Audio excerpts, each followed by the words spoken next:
তো আজকে আমি আপনার দেখাবো আপনারা রেশন কার্ডের দোকান কিভাবে পরিবর্তন করবেন। চলুন দেখা যাক।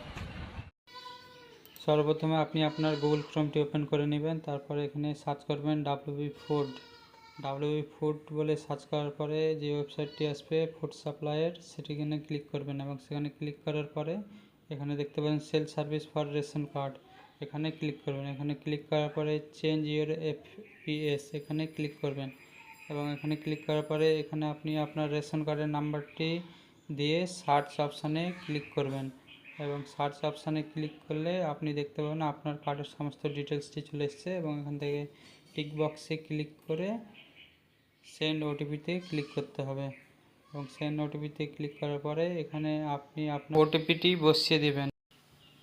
তারপরে এখানে আপনি আপনার ঠিকানাটি আপডেট করবেন। সর্বপ্রথম আছে ডিস্ট্রিক্ট মানে জেলার নাম, তারপরে আপনার ব্লক বা পৌরসভার নাম, তারপরে আপনার গ্রাম পঞ্চায়েতের নাম বা ওয়ার্ডের নাম, তারপরে আপনার গ্রামের নাম, তারপরে আপনার পিনকোড, তারপরে পুলিশ স্টেশন, তারপরে আপনার পোস্ট অফিস, তারপরে এখানে ঠিকানার জায়গায় আপনার গ্রামের নামটি লিখে দেবেন। তারপরে ন্যায্য মূল্যের দোকান নির্বাচন করুন। এখানে আপনি যেখান থেকে রেশন নিতে চান সেখানকার এফপিএসটি সিলেক্ট করে নেবেন, অর্থাৎ রেশন দোকানটি সিলেক্ট করে নেক্সট অপশানে ক্লিক করে সাবমিট করে দেবেন। সাবমিট করার পরে 48 ঘন্টা পরে আপনার রেশন কার্ডটি সম্পূর্ণভাবে নতুন দোকানে ট্রান্সফার হয়ে যাবে।